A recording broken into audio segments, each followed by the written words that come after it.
Hey, John Crestani here, and I'm going to go over in this video how to find a mentor. I'm going to go over what to not do and what to do.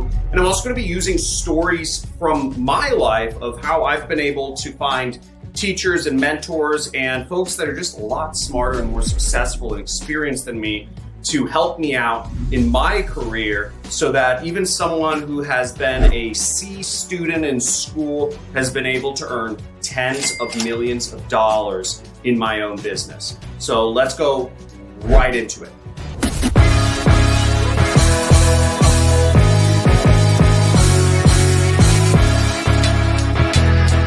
Hey man, can you mentor me? I'm really, I'll do whatever you say, man. No. I get that question all the freaking time. Hey man, will you mentor me? And it first off, that is not a way to go about things. I'm gonna go about the real ways to actually find a mentor. Now, the biggest mistake is again, just saying, hey, can you mentor me shows people like me or anyone that you don't know what you really want, that you don't have a path that you're on, that you're not working to achieve whatever it is you want to achieve. You're waiting for someone to lift you up. You're waiting for someone to put their arm around you and say, it's okay, buddy boy, I'm gonna show you the light. I'm gonna take you the way. I'm gonna give you everything you need. Don't wait. Oops. Don't wait. Do move along your chosen path. Now, one thing I was doing was I always dreamed of getting onto TV, of getting into TV ads and doing late night infomercials. I remember sitting at home, sick from school, watching these folks pitch things on TV. And I said, man, I wonder if I could do that. I know that seems like a weird goal, but it was a dream of mine. And I started creating a TV ad, and I spent $250,000 creating this TV ad, and it completely bombed. And it was devastating. I'd spent $250,000 and I put up all these ads and I made back $100 from $250,000 to making $100. Horrible start, right? But not many people do TV ads. And what I did was I did a lot of research on the people who do know how to do TV ads successfully. And I found the people behind the popular infomercials in my category, in the business opportunity niche. And I reached out to every one of them. I reached out through social media, through email, through any way I could find. And I found people, these are not necessarily famous people, so they don't get a huge volume of messages, but I was able to find someone who was interested in talking with me. I sent all these folks, I said, hey, I put out a TV show, I put out an infomercial in this category and it failed and I'm wondering your thoughts. But because I was actually moving along that path, because I was showing progress, because I went over insurmountable hurdles to create a TV show, to put it on TV, to get data back, and to even just have the data to say, hey, I put up TV ads and they failed, showed that I was a much higher quality, different individual than many of the other people that my mentor and friend now was used to. Now, my mentor in this space, he's a retired direct response marketer who has sold over $500 million. I don't have enough money in this gun to even demonstrate what $500 million is. Each of these is $10,000. Okay, these are $100 bills. $500 million would be it would be 50,000 stacks of these. Just to give you an idea, a pallet of cash, of just pallet of $100 bills is $1 million. It's a lot of money, okay? And he's mentoring me now. He gives me advice on how to do marketing. Folks, I don't need to be smart. What I need to do is be an action taker. I need to move along the path. And what I found is I get smart people behind me. Number two is Don't ask something that you could Google yourself or you could find out by maybe watching one of your mentor's videos or interviews or one of their other kind of more personal recordings, okay? It's just a waste of my time, folks, to repeat things that folks already know, that I've already talked about. And if I'm being asked to repeat myself from the beginning of somebody's outreach to me, I mean, that's just insane. The other thing I get is people asking me for money. They say, hey, will you give me money? I'll do stuff for it. I'll work for it. No! I worked really hard for my money. I'm not just giving it to anybody who randomly asks me. Any one of my millions of people who follow me just randomly ask me. That's crazy. It doesn't make sense. What are you guys thinking? But seriously, folks, if I am going to give money away, I give it away to charities. I have my own charity. It's a tax deduction. You're not a tax deduction. What you do want to do is you do want to know your goals and ask very specific questions that cannot be Googled. An example from my own life is I once asked a very specific question on a very specific forum for affiliate marketers. I asked a specific question about Facebook and advertising on Facebook. And it was a very high quality question. Most folks wouldn't even know to ask it. But I asked, and I actually got a response from the most respected, one of the most successful affiliate marketers of all time, Charles No himself. And I remember his response. He said, the obstacle is the way. And that was all I needed to know that I was on the right path, because inferred within his answer was that I was doing the right things. I just needed to keep going forward to find that pot of gold. And I did. And I made millions and millions and millions of dollars with that advertising campaign that I was working on at the time, which was in the weight loss niche. Don't bring nothing to the table either. If you are trying to create a mentorship or a teacher relationship, if you have nothing to bring to the table, yet you are asking for a person's time or money or advice or all these things, I mean, really it's time and money are the two things, then they're probably, it doesn't make sense for them to give it to you, really. Whereas if you do have value to give, and it doesn't need to be monetary, it doesn't need to make them money. I mean, maybe you're trying to talk to an older, well-respected gentleman that has issues with women, and you are just a good-looking guy who's always surrounded by women. So always have something to give. Now, in my case, one of my very first mentors, I actually found I snuck into this kind of marketing mastermind in Hollywood at the Roosevelt Hotel. And I approached my mentor, which is Kelly Felix. And he's also known as the Rich Jerk online. And he's a highly successful marketer. And I went up to him and I'd heard of him and I was like, oh my gosh, can we do stuff together? But I was talking to him about how I do PPC, which is pay per click advertising. That's the space I come from. A little background on myself, for those who don't know, is I'm known, I made my first $1 million, my first $10 million doing what's called affiliate marketing. And it's a business model where I basically buy advertising for $1 and I try to sell enough products to make back $2. And then I just do that over and over and over again. And I'll just do that as many times a day as I possibly can until I'm making $25,000, $50,000 a day. And I made a lot of money doing that. Now, in Kelly Felix's case, Kelly Felix was very good at creating marketing pages, at doing copywriting, and at getting websites to show up very high in the search results, but he didn't know how to do advertising, Google Ads, very well. So I had value to give to him. So when he heard that I was a highly skilled person in Google advertising and I could speak the jargon, I knew the talk, I had a lot of results and case studies behind me that I could talk about, he said, yeah, here. And we started a relationship together. At first, it was just emailing back and forth. But what he did was he let me in on the business model of affiliate marketing. And I learned it very quickly under his just general guidance. And he wasn't sitting right next to me showing me what to do. He would just give me vague directions. He'd say, oh, try this, or oh, do this, or oh, do this. And in fact, the relationship started that his company even gave me money to spend on online advertising, so I didn't have to come out of pocket at all. And I was given the advice of what keywords worked best. I was almost given like a complete just plan, but I knew what to do with it. Other people wouldn't have known what to do with it if they hadn't already been following along the online advertising path. And that led me into my business that I'm in today, which is affiliate marketing. And it made me all my first millions of dollars. I'm very thankful for being able to be at the right place at the right time and having had value to give to somebody who is much more successful than myself. What value do you have to give? You know, think about that while we're going through the video, or just pause this video and think about to yourself, what value do you have to give to a potential teacher of yours? Now I have two more do's and don'ts, and then we're gonna go into some hacks that I found to find mentorship relationships.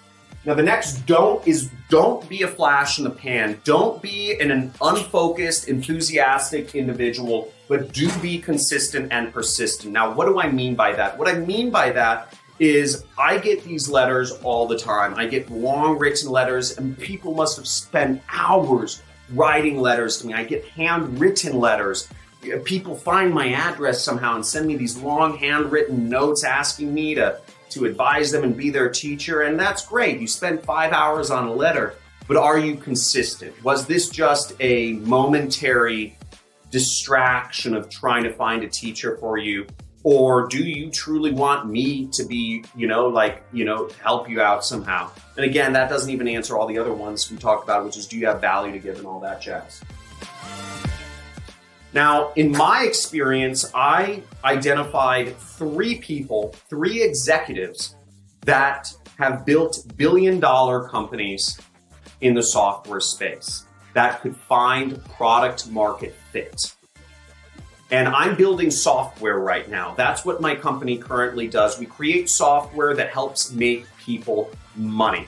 We are paying out folks. We are getting money from small businesses for doing their advertising. If you want to learn more about the income opportunity of working with me and working with my software, that's what my company does now, is check out the link in the description. It's called Marketing Tech, and it's absolutely amazing, and it's an amazing income opportunity if you're looking to get into marketing, but you have zero skills and zero experience and zero technical knowledge doing so. We pardon the brief advertising interruption. Now, the three folks who had found product market fit in software that were not billionaires was an extremely cumbersome task to figure out. I must have spent hundreds of hours watching through interviews with different product owners and different product software guys that did marketing and product market fit. And if they were just way wealthier than I would even be able to have access to them. And the only way I could really figure this out was by watching long interviews, about 1 to 2 hours long each, involving these different software founders and executives. Now, once I had identified these three executives who had created billions of dollars worth of value for the software companies they worked for, I started endlessly reaching out to them and crafting very well-written messages and adding them on all social platforms. And guess what happened? I didn't get any responses. Now, you would have thought with the amount of subscribers I have and the amount of influence I have online, I would have been able to get a response out of some of these Silicon Valley folks, but I wasn't. And I could have just given up at that point. But no, I stayed consistent and persistent. And what I did was I kept trying to find avenues to reach out to these folks through other ways. And what I did was I found that one of the folks I was trying to get in contact with to be an advisor for my company, he was speaking at this online conference that cost $2,000 to attend. It was a virtual conference. And I thought to myself, most of these conference apps have some sort of in-conference messaging system. And maybe, just maybe, I could find a way to message him through the in-conference messaging system to actually get a response out of him. Or maybe during his keynote speech, I could ask a question like in the chat somehow and he'd see it. It worked. I was able to message him through the in-app messaging system, and he said, email me. I already had his email. I'd already sent him a bunch of emails, so I sent him another email, and finally, I got a response. Persistence pays off. Now, question for you is, have you been persistent in your business efforts? Have you been consistent in your attempts to get a particular person as a mentor, or do you usually just kind of go on little rampages of work and then fall off?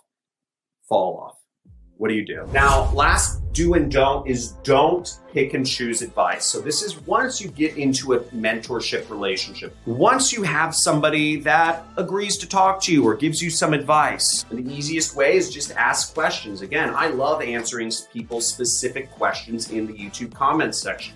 Do you have a specific question for me? Let me know. Type it in the comments. And again, kudos if you ask me something that isn't Googleable or isn't searchable, and that really there's only one way to get an answer is asking. Now, when you get to this phase of the relationship, or whenever you just ask questions and you get advice from somebody who want to be your mentor, do not pick and choose advice. Now, I mentor people in my training courses. I have over 20,000 students, but only a small segment of them are in what's called my inner circle. My inner circle it's all people learning affiliate marketing, and I talk to my inner circle every 2 weeks on a group webinar within my course, the Super Affiliate System. Now, I see people on there consistently, and it's so unnerving, or it used to be unnerving, but I'm getting over that. Seeing folks that ask for advice, that complain about things, and I give them advice of what to do, and then I see them 2 weeks later and crickets. And frankly, it doesn't make me want to give them more advice. Why would I continue giving advice when you're just not going to take it? Now, what you do want to do is you do want to act fast. You do want to act completely, and you want to make things happen. The advice I had gotten from my advisor was to make my software completely free. Folks, this is software I have spent hundreds and hundreds of thousands of dollars building. And I'm a marketer. I sell things. I charge money for things. If I'm creating value for somebody, the way I've been taught is I charge money for value that I'm creating. And I just try to charge something reasonable. So this advice that I'd gotten from my now advisor just seemed to make 0 sense for me. Yet this person had created billions of dollars of value for software companies that he had worked with. Now, the whole point of having a mentor, having an advisor, is getting advice that you would not do yourself, getting told to do things that you would never personally do. Does that make sense? So why is it when we get advice that goes against our instincts from a mentor or a teacher, is it that we don't take them up on their advice? Do it! Why? Do it! Right? Now, the way I believe I was able to keep my mentor in my life was I went against my own better judgment. I went against the judgment of my entire team. Because my entire team that works with me said, John, we should be charging money. We are creating value. We should be charging money. You know you can charge money for your software. Why not? But I went with my mentor's advice. And if you want to sign up for the software, by the way, there is a link down in the description. And yes, it is free. So let's go into some hacks about finding a mentor. First off, one hack. It helps to have money, okay? Having money always helps. It shows that you are successful. It shows that you are a cool person, and shows that you are focused and you can focus on something enough to get success. And it also gives you the opportunity to hire mentors in your life, or at least use your money. You know, in my case, I spent $2,000 to send one message through an in-conference app, right? So that having money helped me in my case. Having money has helped me get into lots of situations that I wouldn't normally be able to be involved in. The second mentor hack is go to in-person events. There's no better way to connect with somebody than in-person events, especially if you're going to some in-person events regularly. Let's say there's a popular restaurant, an expensive restaurant or club that your mentor hangs out at, or the person you want to be your mentor hangs out with. Make sure you're showing up weekly. Make sure you're showing up daily. Whatever it is, that repetitiveness and that consistency and being in person will help you start to form a relationship. So the third important mentor hack that you need to know is positivity and enthusiasm, okay? Nobody wants to work with someone who's cynical, who's depressed, who just is not come across as a winner in life. Okay, one thing about me is I very much so work on having good posture. I'm enthusiastic, I'm positive, I am a go-getter, I make things happen. And because of this effect, because of how I hold myself in the world, I actually get people, even before I was YouTube famous, I've gotten people that just come up to me from, if I'm sitting at a restaurant, or if I'm walking down the street, or if I'm in some area where there's lots of people, I've gotten people that just say, "Hey man, who are you? What do you do? I just see the way you hold yourself in the world. Like, what is that? Are you famous or something?" This was even before I was famous, before I was popular on YouTube. And it's a very good effect to have on folks. Mentor hack number 4 is have influence, okay? Now, if I get a dumb question from somebody on Instagram or really any platform, I ignore it, right? But if I get a dumb question from somebody who has 100,000 followers on Instagram, you know, and I'll take the time to respond, even if the question's answer is Googleable. That person has influence. That signals they have success in some area of their life. Mentor hack number 5 is do your research. Now, more and more and more, I've been working on finding a billionaire mentor or advisor for my companies. And I spend hours of time doing research on these folks so that I make sure I'm always asking the most valuable quality questions that they haven't answered anywhere else about subjects that are genuinely interesting to them. I also use my research as a way to figure out where to approach people. Now, if you know anything about me, you know that I don't have a smartphone and I don't even go on Instagram, and I don't respond to any messages there. So doing your research is pretty important. Now, last but not least, I'm gonna give you a bonus hack, mentor hack number 6, which is subscribe to this channel and like this video. Okay, folks, I'm going over stuff every single day here, or every single week now, to help you advance in your life, to help you advance in your business, to help you become the most successful version of yourself possible, to help you become the James Bond ultimate version, the Super Saiyan version of yourself. If you are ready to learn how to do so, type in hoorah in the comments below. If you watched through this whole video and made it to this point, I'm stoked to have you here. I'm stoked you're serious about changing your life, about dropping out of school, about quitting your job, about living free, living life on your own terms, living in financial freedom, and just kicking butt at life. So let's hang out more. I'll see you in my next video. Make sure you like, subscribe, and leave me a comment or a question if you have any. Thank you so much, folks. Bye.